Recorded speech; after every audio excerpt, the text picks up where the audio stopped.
Welcome. So again, as usual, I would like to start with mindful breathing exercise meditations to settle down our mind, to quiet our mind, and to bring our mind in moment present.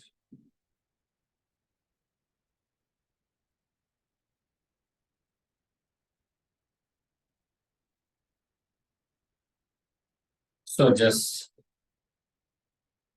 try to make yourself comfortable, relax.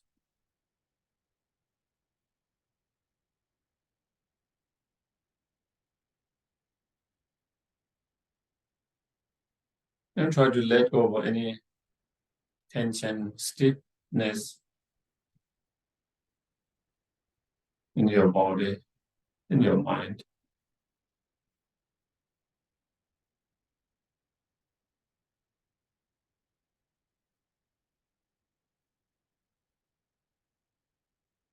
And feel the weight of your body on the cushion or the chair.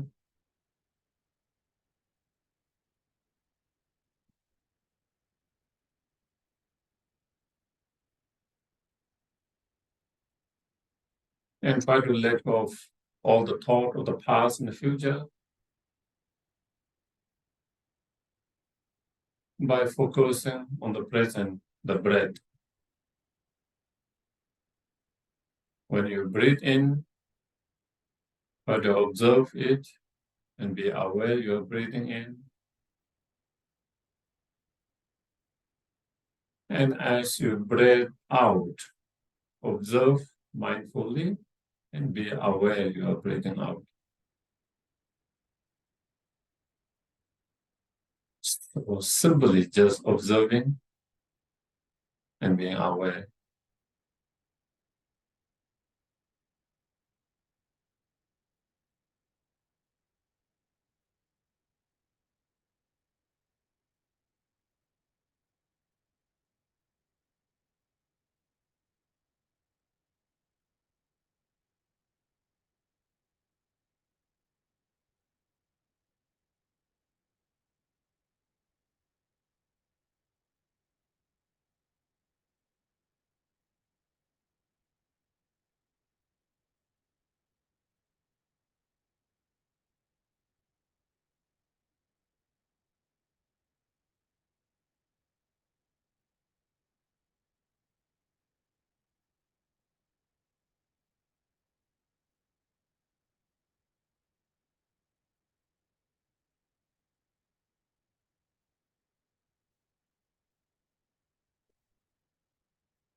And then we can try to generate good intention, motivation for being here.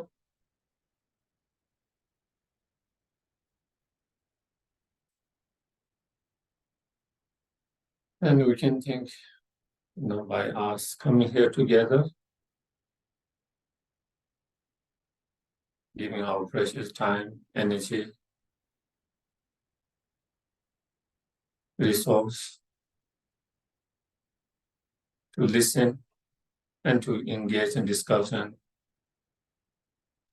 and reflecting and contemplating on what we have heard and discussed.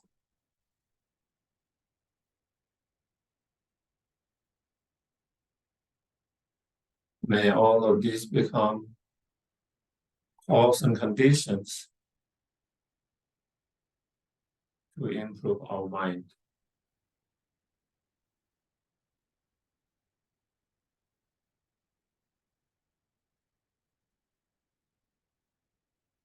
To improve and increase our loving kindness, compassion,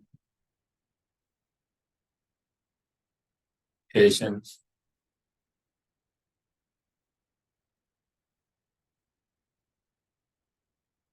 our ethical discipline, our concentrations, and wisdom.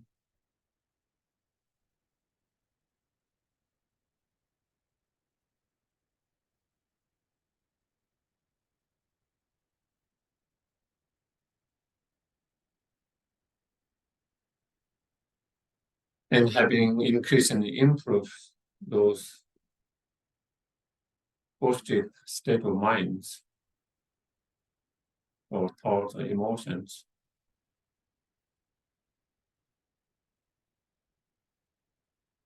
may we be much more help and benefit to not just oneself, but to other sentient beings as well.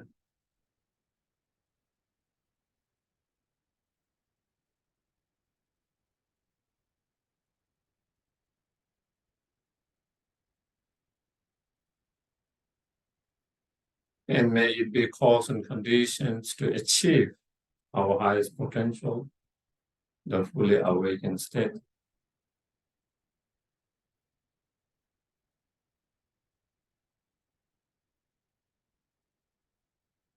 So not only we can be help and benefit to oneself and others, but to be greatest help and benefit to others and oneself.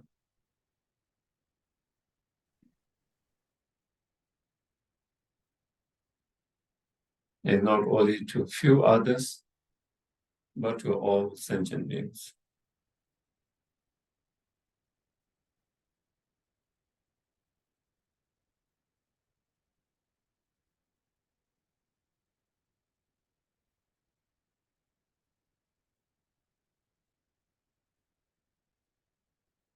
Okay, so we can do that.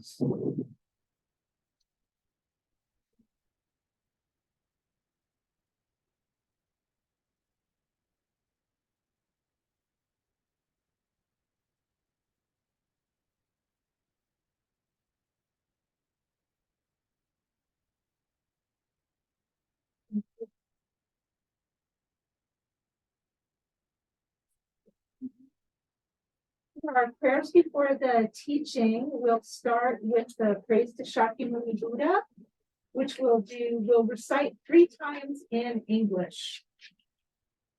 To the founder,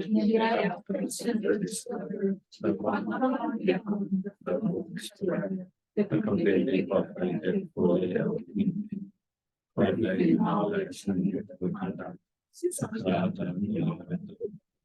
Supreme God, days to be ten, to you, the complete and fully awakened, they have transcendence, the Lord has come, that's the real and the positive may honorably and go for refuge. The hunger may have the one God in the Holy Spirit.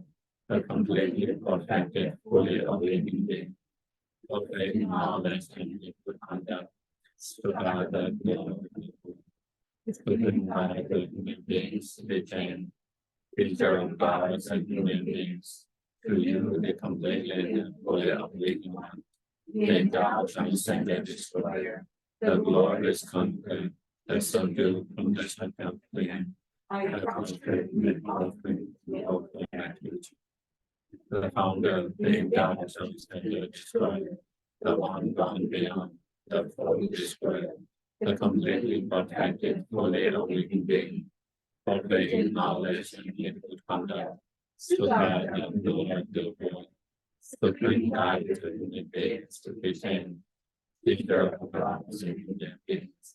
renew the completely fully of living mind. The The endowed transcendent destroyer, the glorious conqueror, the subduer on the dragon, and I was concentrated make offerings and go for refuge. We'll do the short mandala offering once in English.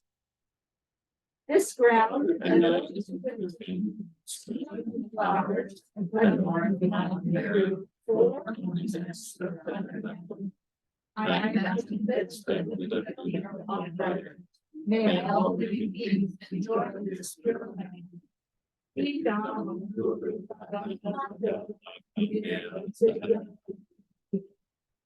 On the next page, we'll do the refuge and bodhicitta prayer, once in English, twice in Tibetan. I go for refuge To the Buddha of the God, something. by May I be on the Buddha in order to have the all teachings. God. The children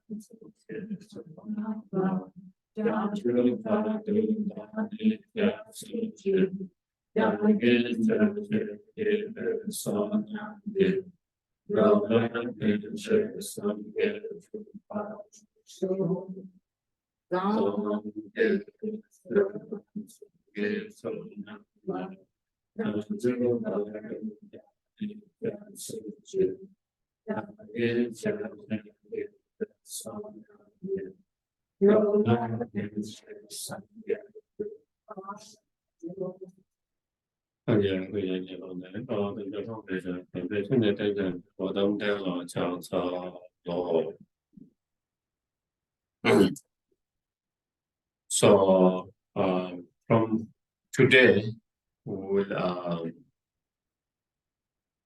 discuss on this very important and very foundational subject in Buddhism, what is known as Four Noble Truth.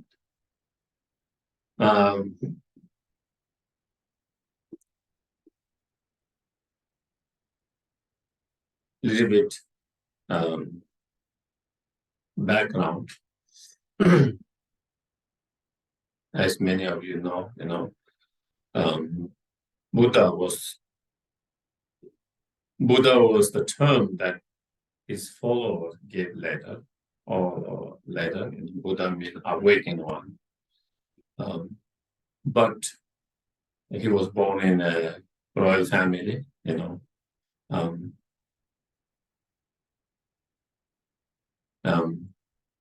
is now named as Siddhartha, the only child. And he grew up to become the king, he spent his first 29 years in the palace. When he was born, there was one saint who can predict and see, and the king invited, and he came, and many others great saints at that time came, and one of them started crying when he saw the child. The king and queen, king was a little bit worried. It must be a bad sign. And then he mentioned, he cried because he said, the child has, if he live in the palace, and if he continue to run the country as a king, he will be a great powerful king. But if he choose the path on spiritual path, he will become an enlightenment. And when he become enlightenment, I will not be able to see him because I'm old now. That's why I'm crying. Because he felt he would be missing that opportunity to meet him at that time. So anyway, so that was the kind of predictions that gave. And of course, with that, it has brought a lot of anxiety and fear in the king, because he didn't want him to leave the palace. He was only son, he was the one who is going to be he's the crown prince and who is going to take over, and especially the father didn't want him. So he tried to protect him, from any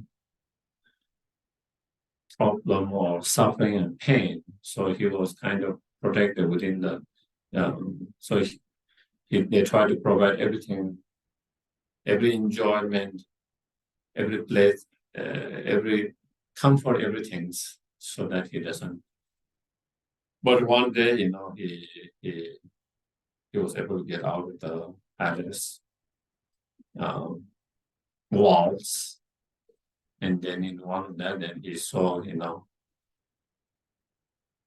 people sick. That's the first time he saw, suffering of sickness.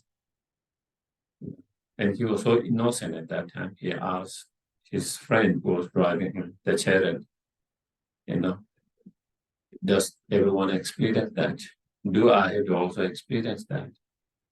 And he said, yes, Prince Siddhartha, we all have to experience that. Then they go, for different events. He saw someone very old, aging, old, and having difficulties in walking. And again, he saw the suffering and the pain. Again, asked same thing, does everyone has to go through that? Do I have to go also through that? And again, yes, everyone have to go through that. Then he saw people carrying the dead body, corpse. And he said, what is that? And Siddhartha is a dead, carrying the body to cremate it. And again, does everyone has to experience? Do I have to also see that? Yes. And then fourth, he saw a kind of ascetic monk, very quiet, calm, very calming, very quiet, peaceful. And he said, who is that? What is that? And then he explained, that is ascetic monk, spiritual path. So that was that. And then after he returned back to home, that has been something that keep on coming in his mind, what he saw, what he experienced, and constant caution to himself, how can we free from all this suffering? Is there a way to free from those sufferings? Can we free from those sufferings? Is there a way to suffering? So that is something that keep on, you can say bothering, or there's something that keep on coming in his mind. And he learned all the meditation technique at that time, whatever spiritual path and meditations that was there. He learned, he practiced,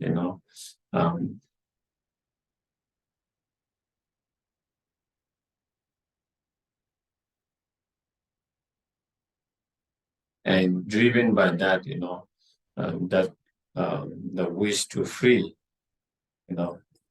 himself, all sentient being from the suffering, in order to find the path or the way to free from the suffering. Then he left the palace at the age of 29, and then he gave up everything.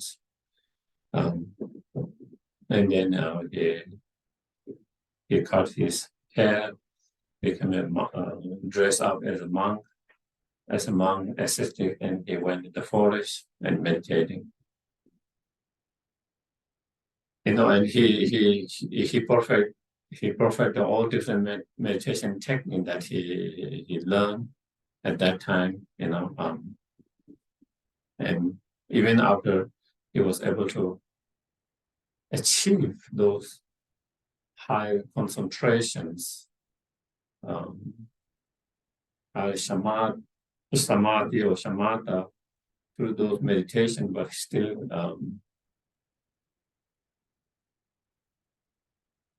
he couldn't find how those paths can overcome the suffering completely, because he found that even you could still get attached to the path itself, the meditation itself, the path itself. It didn't release. It wasn't able to release the even though through those meditations he was able to let go of craving or attachment or clinging to external objects, external things and objects, but still you can still have a clinging, grasping for your internal experiences, the practice, its meditation itself, the path itself. So again, he wasn't fully satisfied with that. He couldn't see completely free from the path with that path, and then he was in search of his own path, on his own path and truth. So at the very beginning, Buddha at that time has very strong determinations.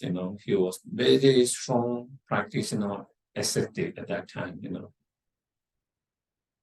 Not eating, not washing, not wasting time. Just meditating day and night. And then there were other meditators, especially the 5, and they were very inspired by seeing him, his determinations, his incredible concentrations. So they started to follow him,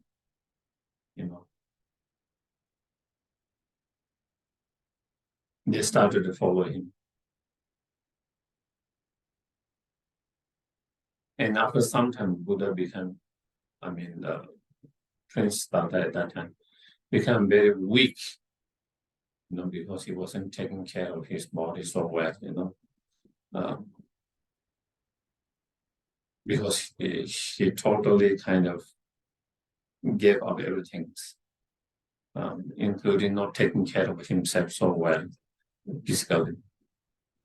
And he became very weak, and when his body became weak, then he was unable to concentrate so much, he didn't have the strength to practice and concentrate. And then he realized, that's not the way, and then he found the middle way. At the very beginning of his life, he indulged in all kind of sensitive pleasure that there is in the world. As a prince, with everything there, he experienced all kind of sensitive pleasure that you can think of. He did everything. And then he went to the other extreme, completely again, giving up everything. Even not eating so much, not bathing, taking care of your body, all that. And to realize, that you have to find the middle way. And then he started to eat. He started to take care of his body. He went into the river, take a wash, and then Sujata came and offered the rice, kheer, rice and yogurt, and he accepted and he started eating. Then those four who was following him, they said, oh, now he has broken his ascetic path. So we are done with him. We are not going to follow him anymore. So they dropped it away. They went away because for them that ascetic life is important. And they felt that he broke that by accepting that food and then taking bath, whatever.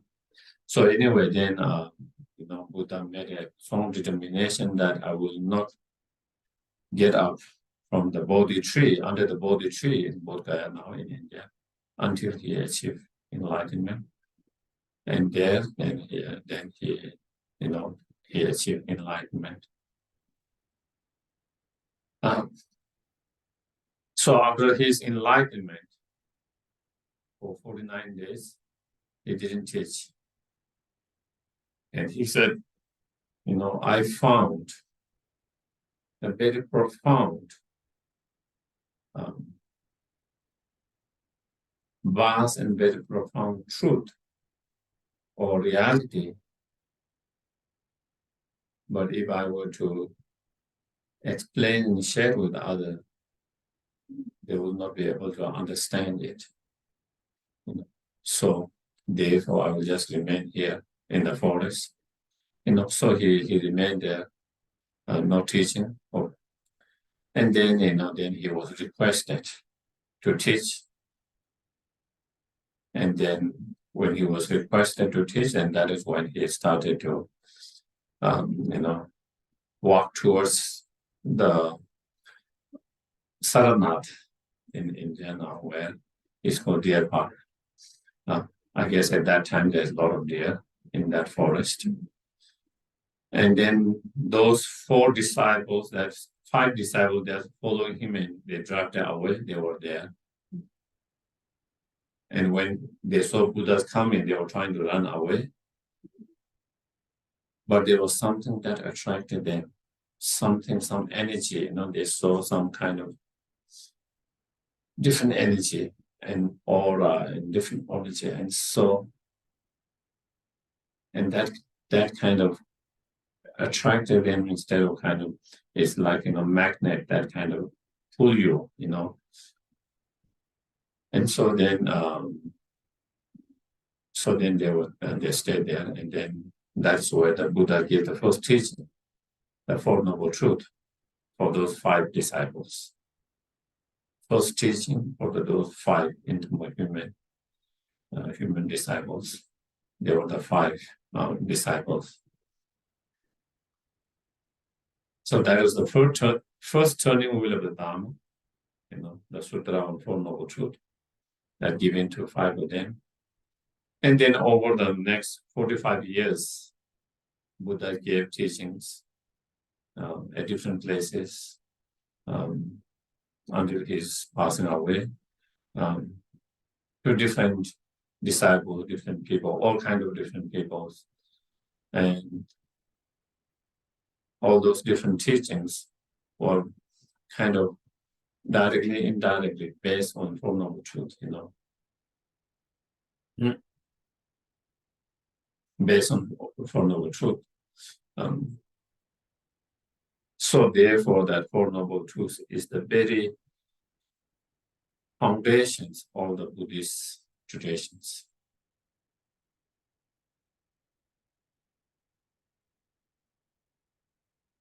In present time, there are mainly 3 main Buddhist traditions. Theravada tradition, the tradition of elder, Mahayana traditions, and then within the Mahayana, the Vajrayana traditions. But all of them, all their deep teachings and the practice is very much rooted and founded on Four Noble Truths. It is the extensions from that practice. It's like you build one. It's like you build 1-story house. On top of that, then you build 2nd story, 3rd story. the foundation, the first foundation, the first story is the Four Noble Truth practice. On top of that, then it is expansions, the Bodhisattva's practice, the Mahayana practice, the second floor. And then the Vajrayana is even an expansion of that Mahayana practice and teachings, So that is the very foundations. So very rooted, so very important.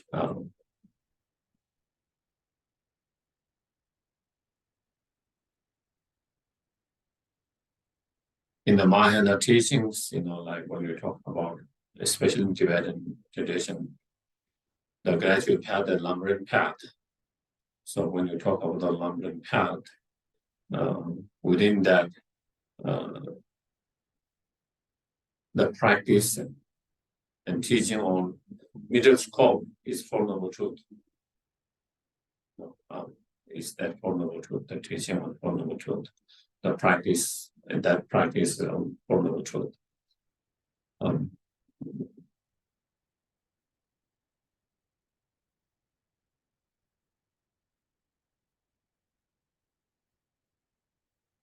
So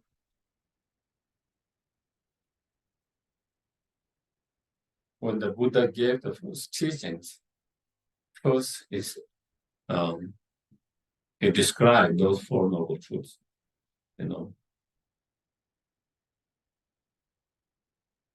This is the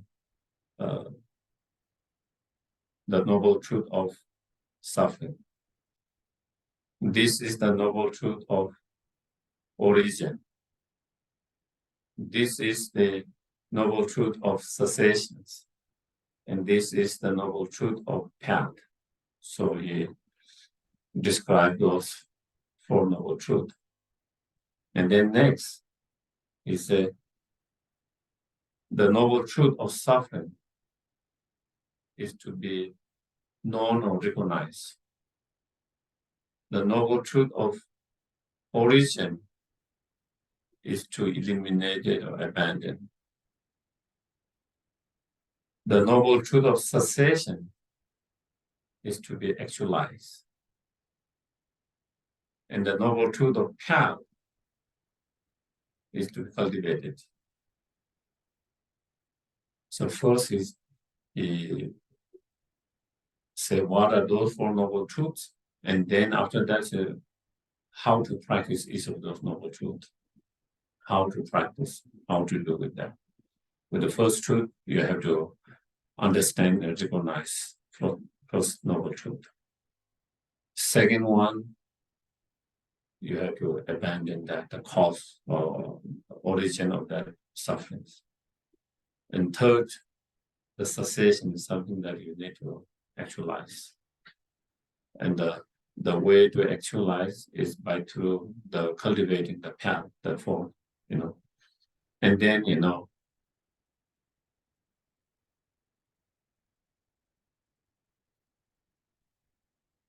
there are slightly different versions, but in some versions, is the noble truth of suffering is to be known, but not to be known. The noble truth of the origin is to abandon, but not to abandon. The noble truth of the cessation to be accomplished, but not to accomplish. The noble truth of path is to be actualized, but or cultivated, but not to be cultivated. And there are certain explanations on that, One is, on conventional level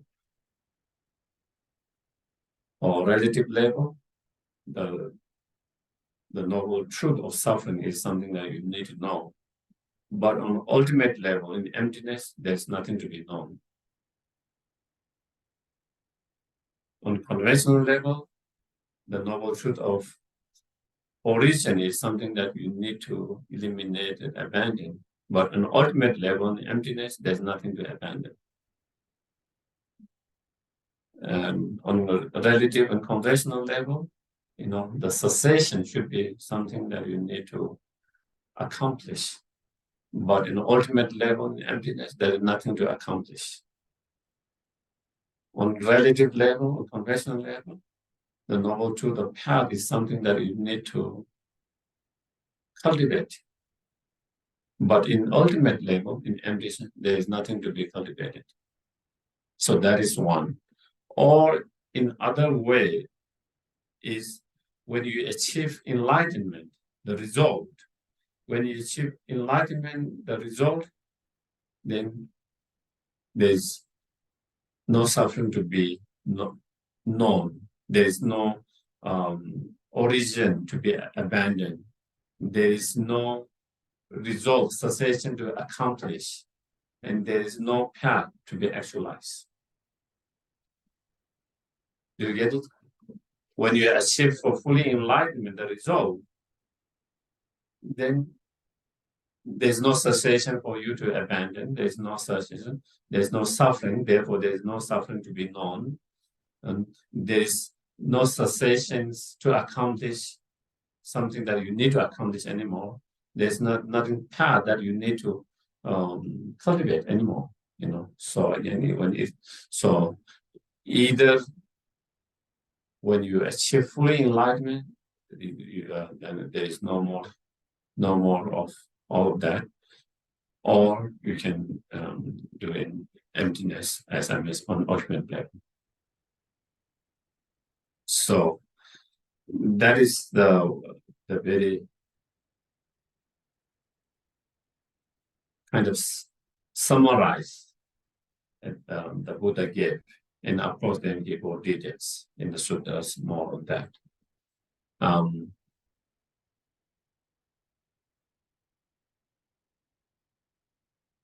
So the Four Noble Truth, as I mentioned. So why is Four Noble Truth? Four Noble Truth, Noble here means Arya, Arya, noble beings, who have a direct understanding or realizations of the, Four Noble Truth, Eightfold Path, emptiness. So those are the noble, noble beings, Arya noble beings. Those who have the insight, or direct insight, direct realization, direct understanding of the Four Noble Truth, and especially the right Eightfold Path and the emptiness. So those are the Four Noble Truth, because those four are the fact of the truth or reality.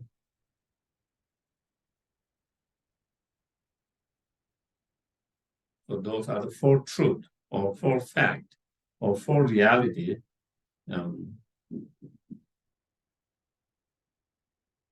that has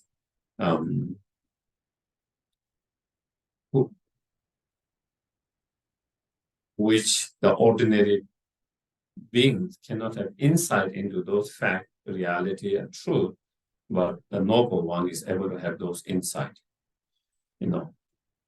Ordinary beings at the moment, they do not have the insight or understanding that the truth of suffering as the truth of sufferings.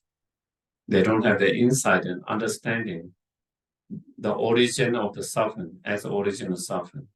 They don't have the insight and understanding, direct insight and understanding the cessation to be as cessation. They don't have the direct insight and understanding the path to be path.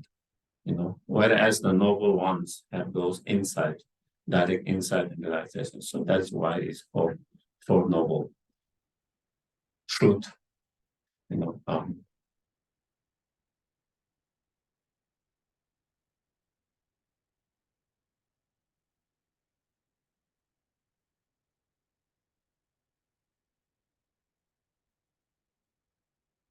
That's the first noble truth. is the noble truth of suffering.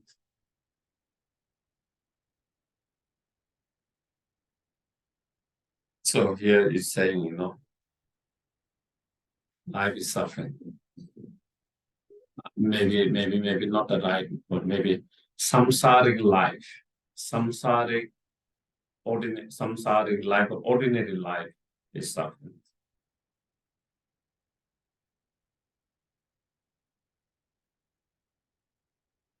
Hard to digest, isn't it?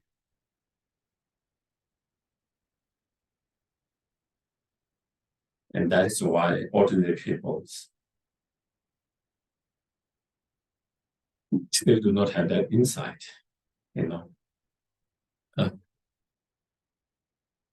So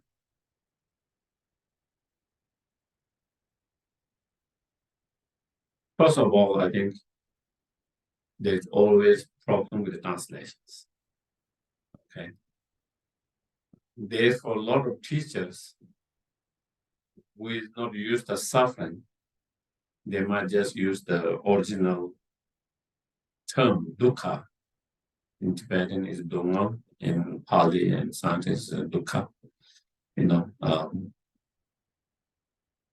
And some other different translations have used different most of people use suffering, but some of translators use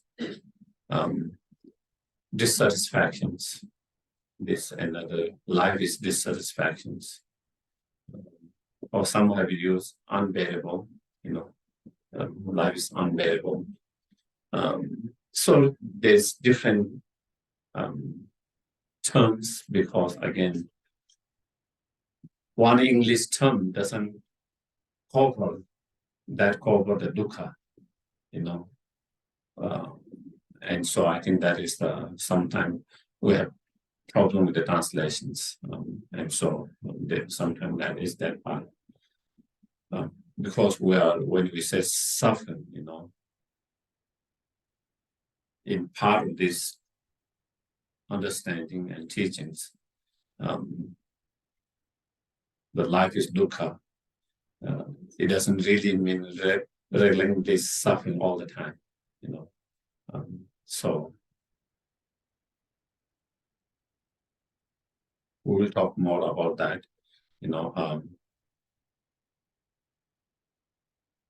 we're not just talking about physical pain or emotional pain and mental pain, the suffering which is quite obvious, when a physical pain,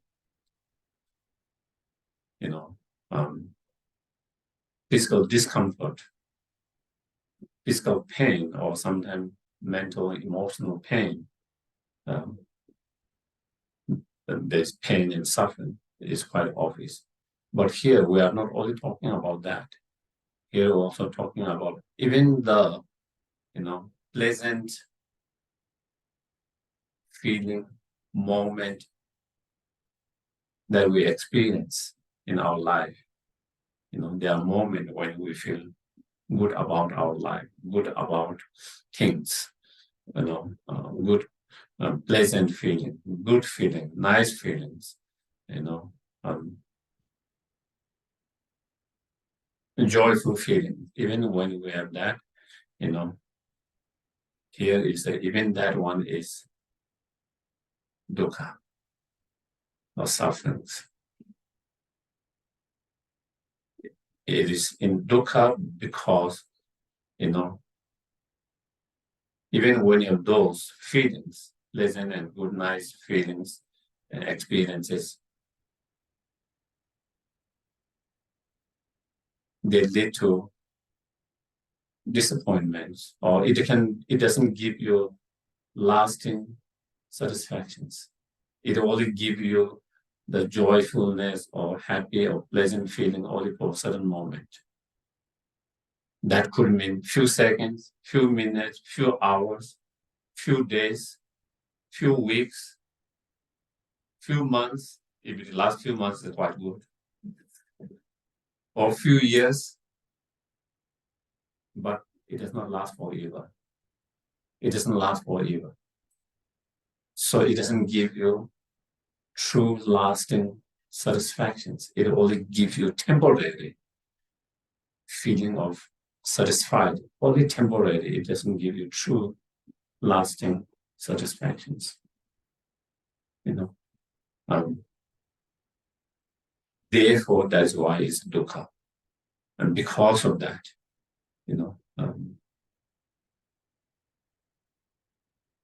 and not only that, also it describes, we'll also go more, this very aggregates, 5 aggregates of skandha, the aggregate of our physical body, our feelings, our extinguishing or discriminating mind, our mind of conventional factors and consciousness, even there,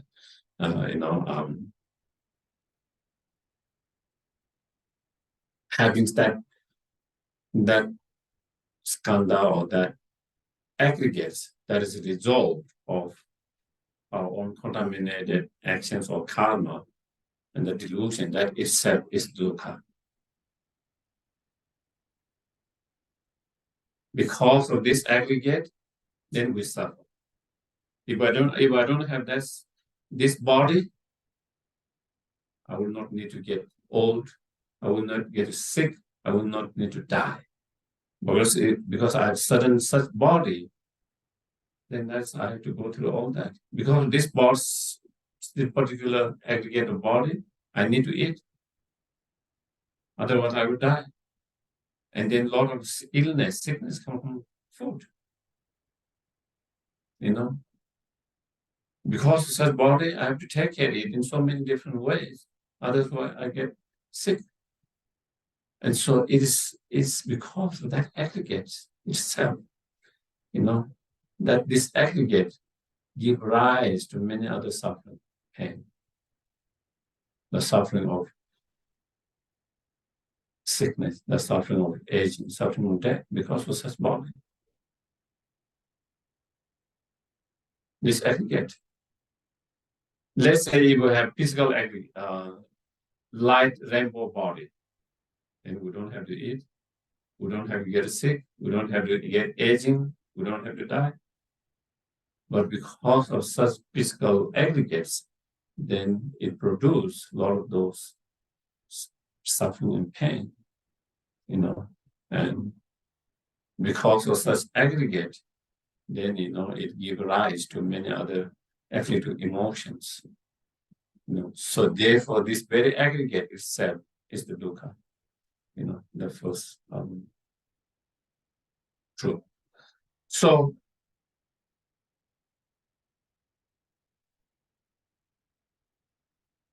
maybe let me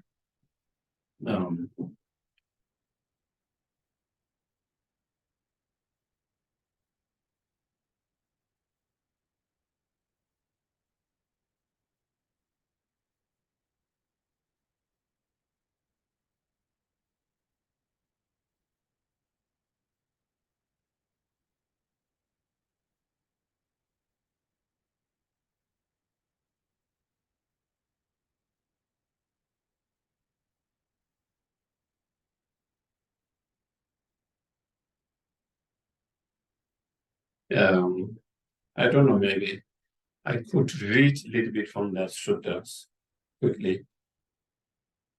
The translation is slightly, term that they use here is slightly different from some of the terms that we use, but I've heard on this occasion in that sutta, the Buddha was staying at Vanarasi in the game refuge at Isipatana. There he addressed a group of 5. Then there Buddha said, there are those 2 extremes that are not to be indulged in by one who has gone forth. Which 2? The first one, which is devoted to sensual pleasure with reference to the sensual objects. This behavior is base, vulgar, common, ignoble, noble, and unprofitable. This is devoted to the self-afflictions. That which is devoted to self-afflictions is always painful and ignoble. So those are the two extremes. Avoiding both of those extremes, the middle way is realized by the Tathagata, which means the Buddha, those who have gone. This middle way produces vision and knowledge. This middle way leads to calm, to direct knowledge, and to self-awakening, to unbinding. So one who has gone forth refer to the one who has gained understanding framed by the Eightfold Noble Path and no longer craves after or cling to impermanent objects, event, view, or idea of the world. And what is middle way relies by the Tathagata that bring vision, direct knowledge, that lead to calm and to self-awakening and unbending. The middle way is precisely this noble Eightfold Path, which we'll talk later. Right view, right intention, right speech, right actions, right livelihood, right effort, right mindfulness, right meditation. This is the middle way, relies by the Tathagata, that brings vision and direct knowledge that lead to the calm and self-awakening and unbending.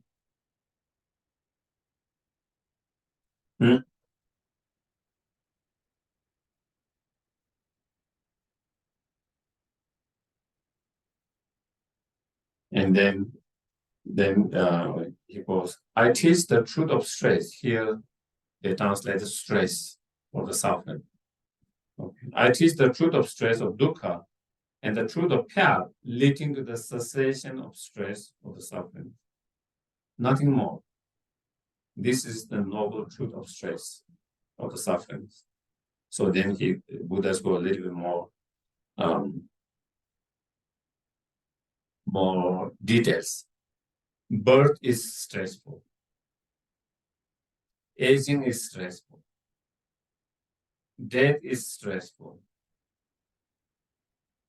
Sorrow, regret, pain, distress, and despair are stressful. So those are kind of different mental states, mental pain, sufferings. Furthermore, association with unbeloved is stressful.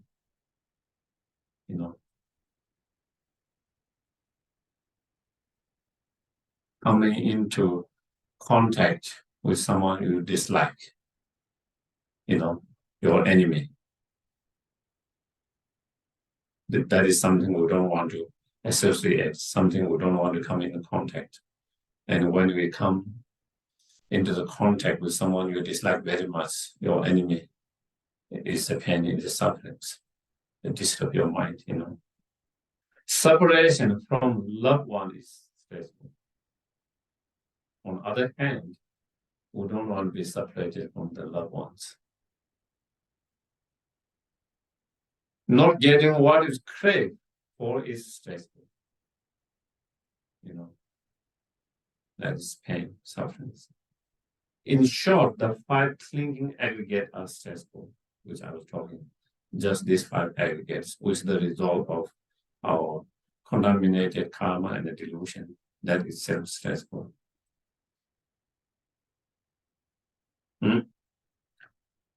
5 clinging aggregates are form, feeling, perception, mental fabrications, and ongoing thinking, rooted in ignorance of Four Noble Truth. 5 clinging aggregates describe the ongoing personal experience of stress. Gaining insight into 5 clinging aggregates is gaining insight in the 3 marks of the existence.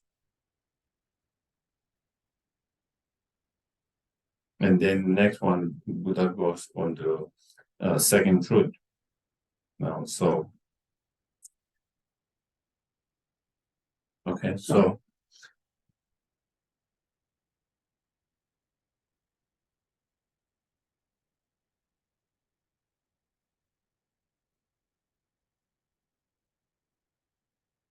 when we take a rebirth or birth in such cyclic existence, there's a lot of suffering and pain. is great and we don't remember. Sometimes short memory is good. We think that, we always wish sometimes, I wish I have all good memory. If you have good memory, it can be it could be very traumatizing and very painful too. So it is not always bad, If we have all the memories of being in mother's womb for those 9 months, how it is, it might not be very nice experience, just like that, sitting for so many months, you cannot stress. Just like imagine if you are tired like that, in the dark, small space,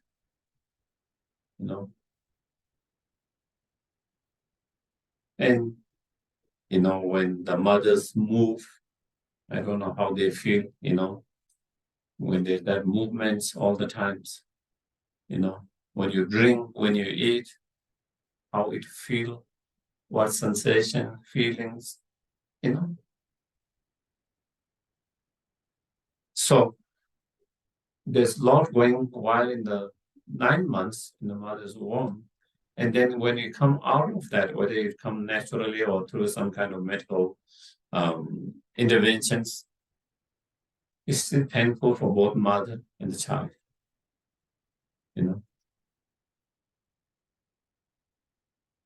It's very painful.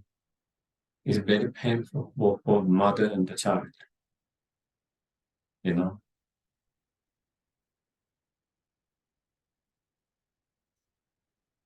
So from the very starting, there's a lot of suffering and pain in a way, in a certain way.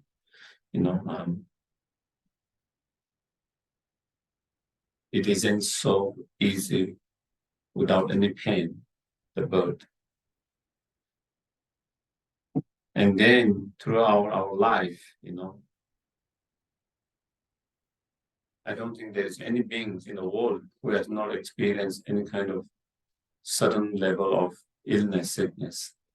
Of course, some have more chronic and more worse situation than others, but everyone go through a certain pain, certain illness, certain sickness in their life, if we live for a long time,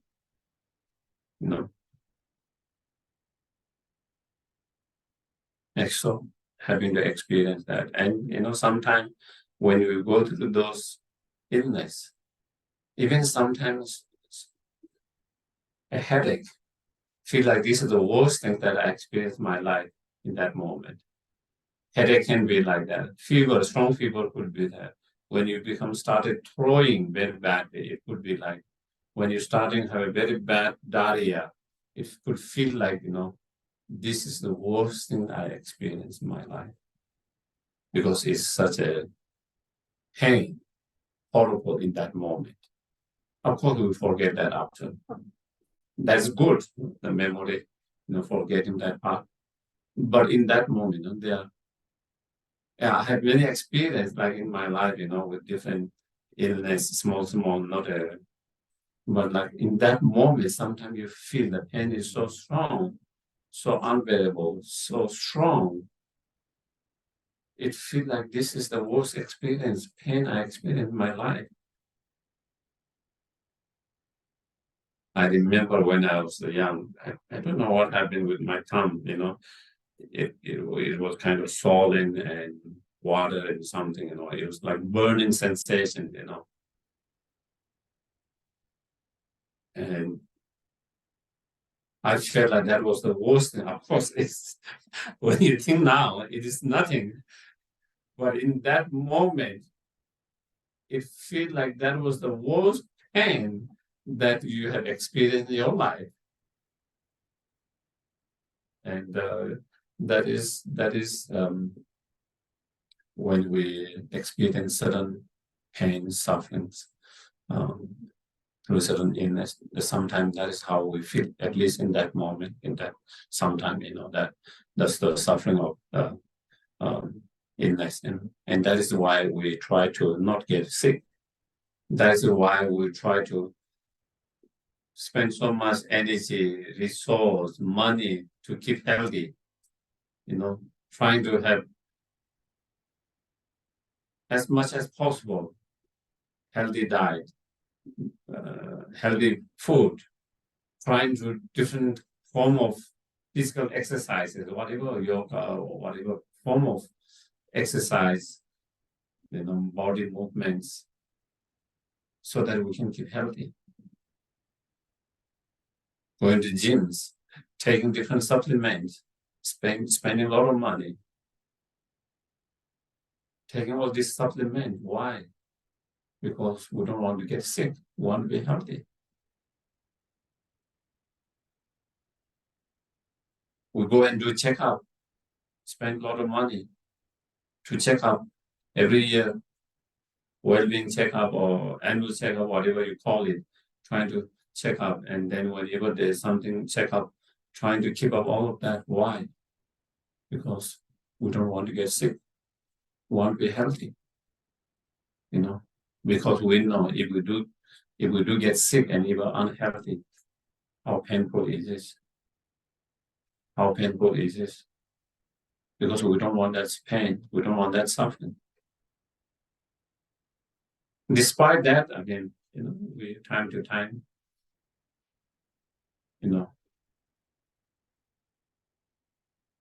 even with the COVID, I tried my best and I got it. And I got it when I tried most.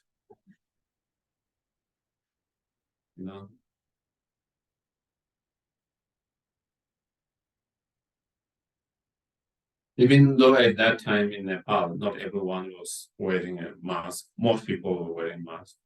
Not everyone was washing hands. But, I took everything, every time I go out, masking, every time coming, washing, sanitizing, everything, and I got it. I got it. And so sometimes life is like that, you try everything that you should do not to get the illness or sickness, and still sometimes you can stop, still you get, because, maybe I make small mistake here and then that is it,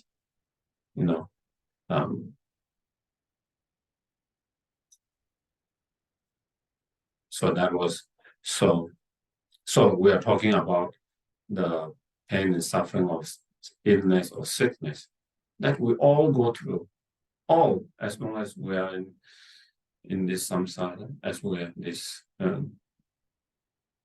even Buddha himself, in the ordinary aspect, he died of the poisoning, food poisoning, and according to the story, he knew,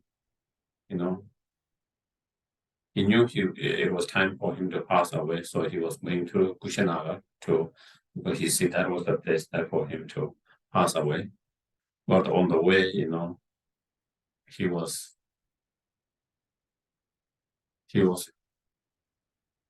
invited by one family for a meal, and this family was very poor, so they have food, but maybe not so, maybe a little bit kind of, maybe old or something, And Buddha knew that, but he accepted.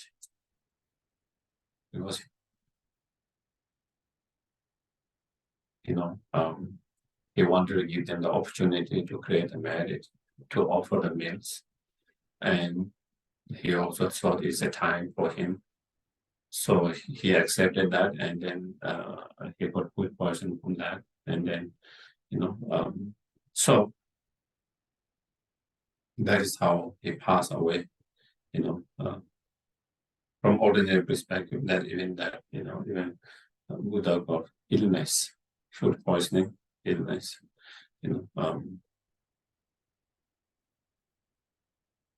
so definitely for us ordinary beings, in a samsaric ordinary being, then that is something that we can escape, is part of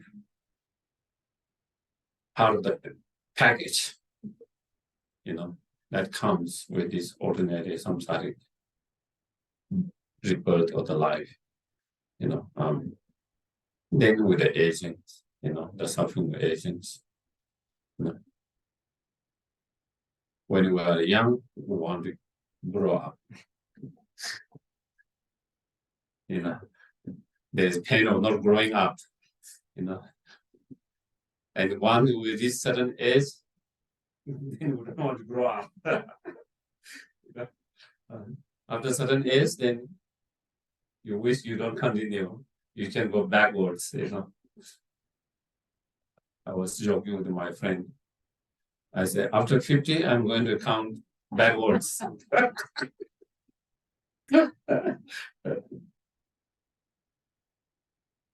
So why, after a certain age, why we don't want to get, grow up? Because as we get older, we know, our body started to feel, our body started to feel it. It's not same. No matter how healthy you try to keep it, no matter how much, still it's not same. Your body is not same as before. Your body becomes much more fragile. Much more fragile. If we have some kind of extent, bone is much more harder to recover when we're younger. It's much more, everything's in, if we get sick, it's much more harder to heal. If we have pneumonia, is better. How to come out of that with age, because your immune system are much more weak. Your immune system weak, your body is weak, and so with that, your eyesight, well, most people, your eyesight become not as clear, your hearing not as clear before, your mind is not as sharp as before, your body is not as strong as before.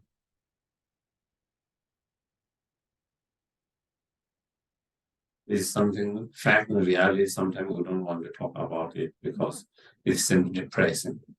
Do you get it? Sometimes it feels like, but it's fact and reality that we cannot escape if we live long life. We experience that. Not everyone's experienced that. Everyone go through that. Relatively, someone might be a little bit stronger than others. Relatively, someone might be, their eyesight is better than others. Their hearing is better than others. Their mind is more clear and fresh than others. But everyone have declined to a certain degree physically on that. And that is something that, we do not wish, we do not want. And so, that becomes problem, suffering, pain. So the suffering of aging, suffering of age. So therefore, by understanding that this is natural, is nothing something abnormal, but it's natural and normal, accepting it, and then experiencing the old aging with a dignity, is the important. We don't have to try to escape from aging. We don't have to try to take too much pills of anti-aging and all whatever that, sometimes that's what we try, because that's something we try to escape and avoid. But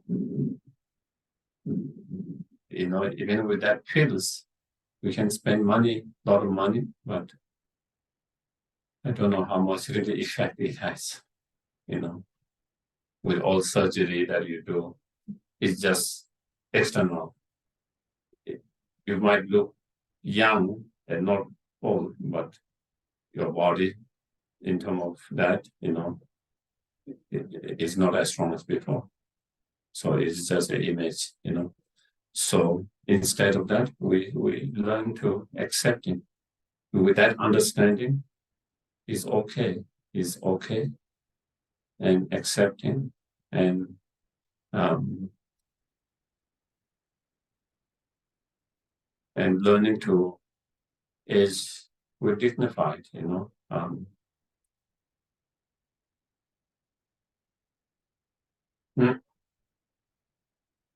So suffering of aging and then suffering of death, Nobody in a good state of mind want to die, normally. Because nobody in good state of mind for ordinary men do not want to be separated from your loved ones, good ones,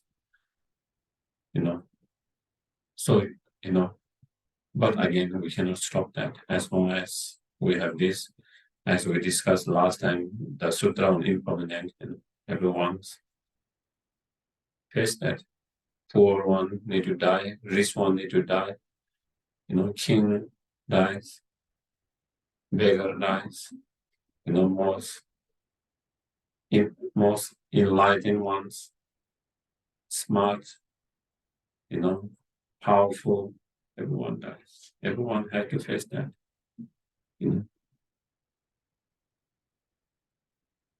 So, and with that death, when our mind is unenlightened, then again, we experience the suffering of death. That is something we experience. We need to go through, and due to our craving and clinging, then the suffering comes. Because due to that clinging and craving or attachment, when you are dying, we don't want to die because we don't want to separate. We don't want to separate from the loved ones, near one. We don't want to leave our place, our house.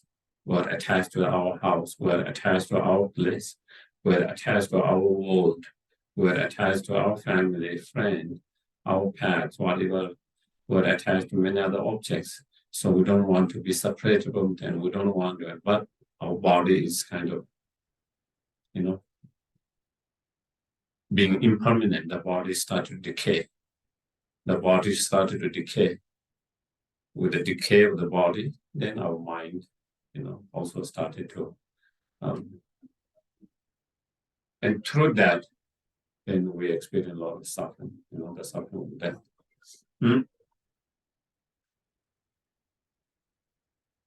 And then, as we went through the sutras, as Buddha described, we'll try to avoid all the time. We'll try to avoid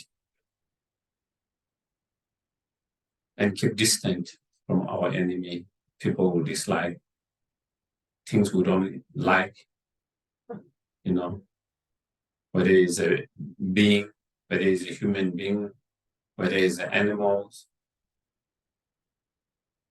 whether it's a certain objects, certain experience, certain events, certain circumstances, something we dislike very much. Something we dislike very much, we try to keep distant, we try to avoid it. But despite doing that, sometimes we cannot, we come in contact with them. We can come into contact with them, and there is suffering of that. There's suffering of that. When we come in contact, then something you dislike so much that you want to avoid, that you're trying to keep distant, and then, instead, you come into contact with that, you face them, you face that object, that circumstances, that event, that persons, you encounter them, and then there's a lot of unpleasant feeling. There's a lot of unpleasant feeling. There's disturbance in your mind. It disturbs your mind. It makes you very uncomfortable, unpleasant. Sufferings. On the other hand, the suffering of separating from the loved ones. We try to hold and not to separate and not to lose that we lack, that we're attached to. Whether it's the persons, whether it's the animals, whether it's fame, reputations, whether it's certain conditions, whether it's a certain objects, whatever that objects, we try all our best not to lose them, not to be separated from them.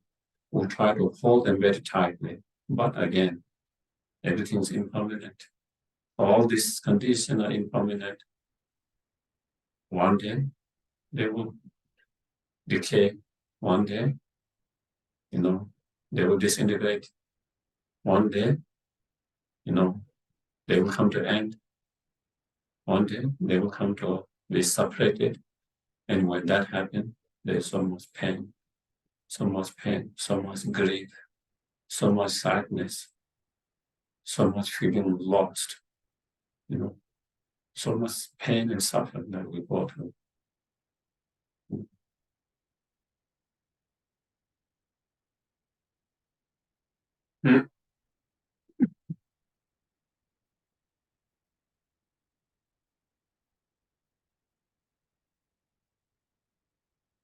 So what was I forgot the other ones. Yeah. And not getting what you crave for, with craving for different things, craving for different objects, craving for, different experiences, craving for, physical comfort, craving for sense pleasures, craving for mental peace, happiness, craving for good reputation, craving for praise, craving for people to love you, like you, and craving for all others, craving for so many other things, and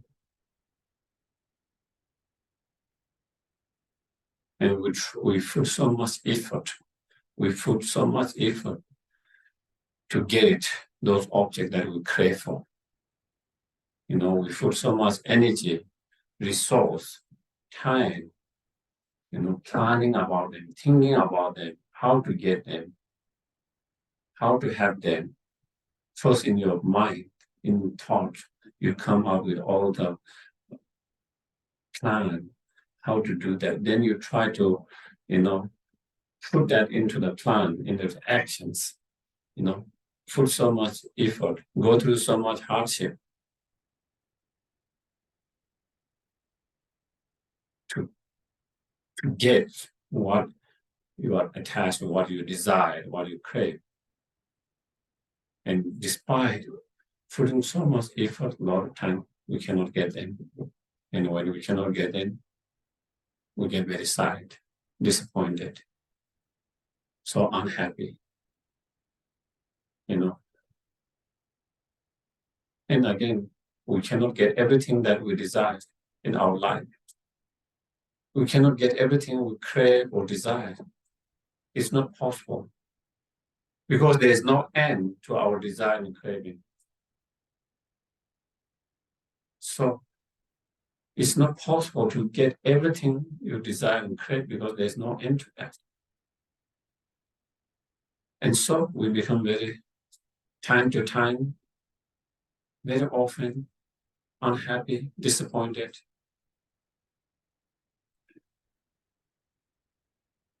pain, sufferings.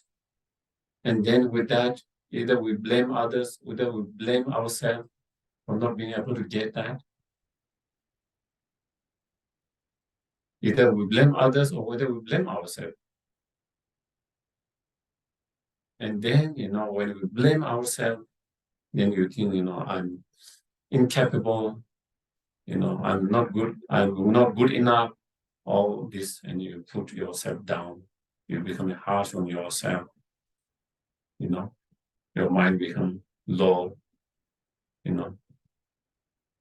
depressed, or even maybe self-hatred, self-loathing, or we blame others, we become upset and angry, others, and have evil feeling and so forth.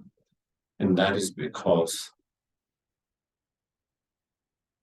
due to the suffering of not getting what we desire, what we crave for, due to that pain and suffering. Mm.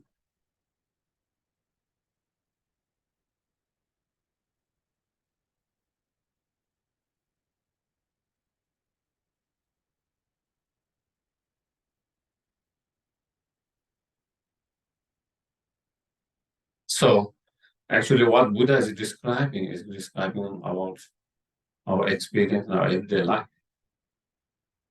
These are what he describes is our everyday life. It's not something that's happening outside there. It happens to us in our life. But a lot of time it is happening, but we don't recognize that. We're unaware of that.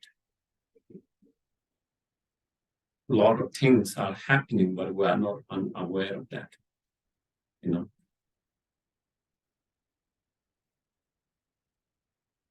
Just like a lot of things are happening in your physical level and body level, a lot of change are happening. A lot of time we are unaware of that. There's a lot of things happening on mental level, emotional level, and a lot of time we are not aware of that.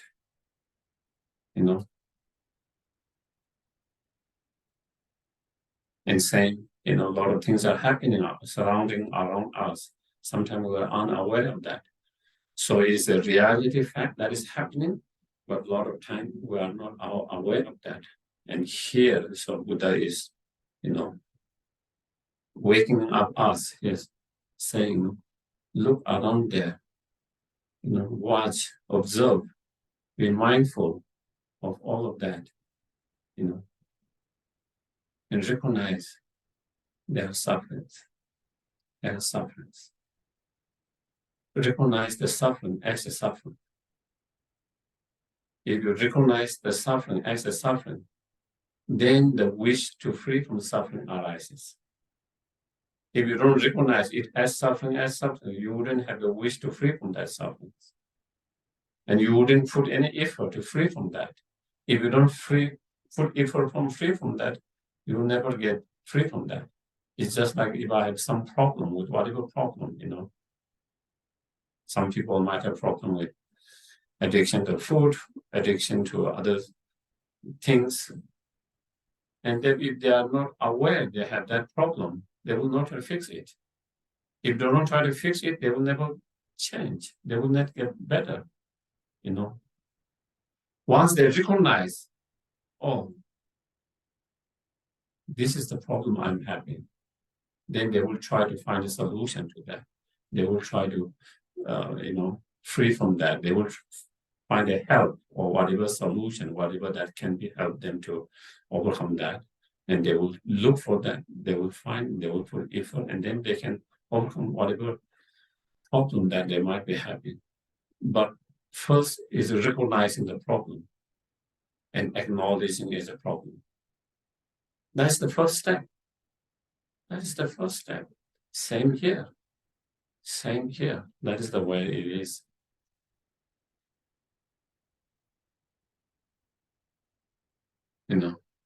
And same with health. Sometimes even we are not healthy, we are not aware of that. So then we don't go and see the doctor. And by the time we feel and understand that, maybe it might be too late. Do you get it?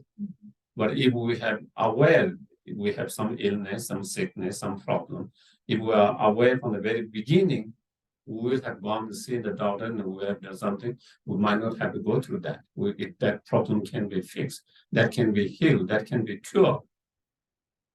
But if you don't see that as a problem or that as an illness, then you will not look for a solution. Why would you go to the doctors to see it? And so then same thing, and so that is the first. That is why the Buddha gave first teaching among the Four Noble Truths, the teaching on the truth of the suffering, the first one. That is the first important, Okay, maybe I will stop here today. Too much suffering. Talking about too much suffering. Any questions? Comments, questions from today?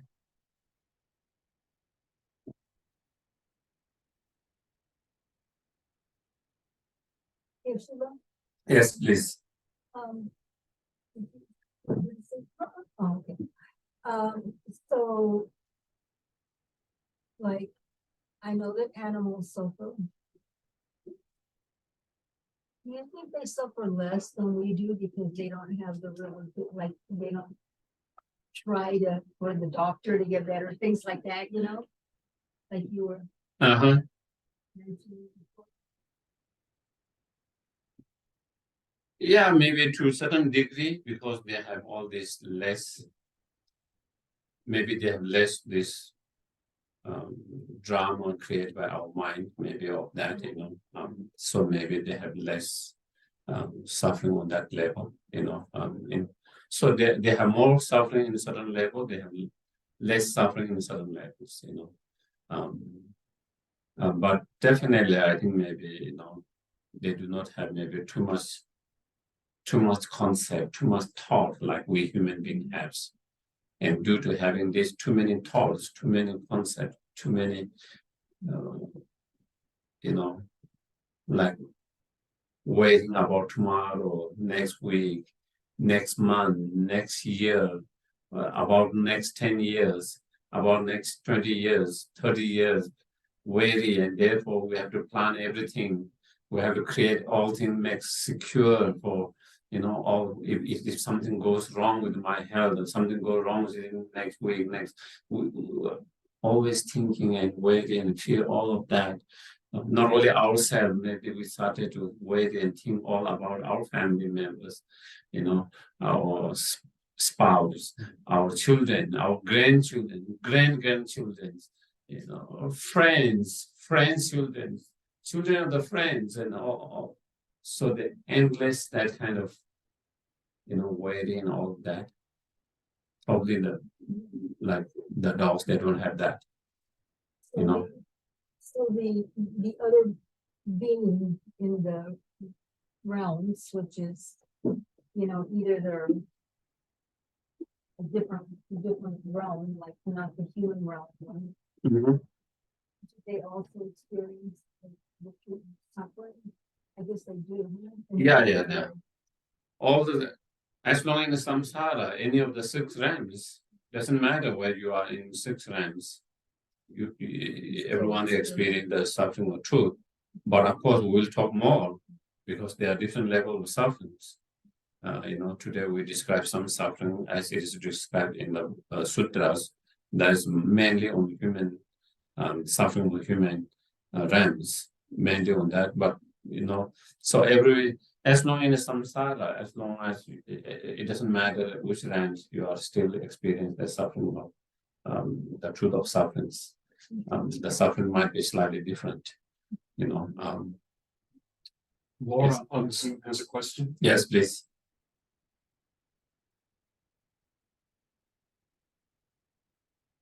Can you hear me? Oh, okay, I see. What happened to the 5th disciple that didn't follow Buddha into the forest? No, not the 5th. They all follow him. At the very beginning, all 5 of them, they unfollow him for a while. And then, then after Buddha achieved enlightenment, and then they were all 5 together. And then when, as I mentioned, when the Buddha came, they saw them, and first they wanted to avoid him. They wanted to kind of go, but then they saw they felt some energy and something else, that he wasn't the same person that he was before. and they saw some kind of special energy, and they saw the aura around him, and then that kind of attracted them not to run away, and which they were thinking at the very beginning, and then they all five were there, and they all received. Yeah, so Oh, okay. yeah. Maybe the one who ran away might be me. That is why I'm still kind of lost and confused in samsara. Right. Thank you. Yeah. So yeah, we can do the dedications if there is Okay. no other questions. We'll dedicate the merit created by listening to this teaching to those beings experiencing obstacles, specifically Alyssa, Sean, Mara, Robin, Peggy, Cordia, Joe P, beings affected by the fires on Maui, Jana, Mary, G, Rolf, Aaliyah, Dylan, Allie, J, and Sue. We also dedicate for those experiencing illness, specifically Carol S, Gregory, Cordy, Phyllis, Elena P, John B, Jim B, Bodie the dog, Yeshi the dog, Carol, Minnie the dog, Gilbert, Carol, Sharon, Vicky, Ting, John H, John, Alce, Alejandro, Lindy, Patty, Brandy, and Ingrid. We also dedicate for those who are dying or who have died. Excuse me, can I add Lydia? Of course, My cousin Lydia just found out she has kidney cancer. under illness. Lydia, Under illness. Lydia. Okay. We also dedicate for those who are dying or who have died in the last 49 days. Bo McAllister, Walter Raynard, Norm, Diana, Michael Page, beings killed in Maui fires, Norm, Bob Case, Paige Anderson, Micah, Fruit Flies, and Raven. And now we will do our dedication prayers. We'll start with the general dedication prayer. We'll recite once in English. Due to the merit Because that of we these virtuous actions, may I create in the state of Guru Buddha, and lead all the beings without exception in the life state. May the Supreme Lord Bodhisattva, that is not arisen, and many that which has arisen, not diminished, but increased more and more. We'll also do the dedication prayers, the long life prayers for our teachers, starting with His Holiness Dalai Lama. We'll recite once in English. The wish granting, Within which fulfilling to us, also protected from the opinion, happiness in this world. to To the the encounter encounter council, the decision, may the Lord choose to be spontaneously fulfilled. and for Osalhita, who is Lama Yeshe's reincarnation. Venerators Lama, we give you this time and this freedom That all conquers for the Lord of one is our especially the last. My God, loving to them, intentionally pretending I can. Into the family of God's distant life, we get this request. Oh Lord, please live long. And the prayer for the swift return of Lama Zopa Rinpoche.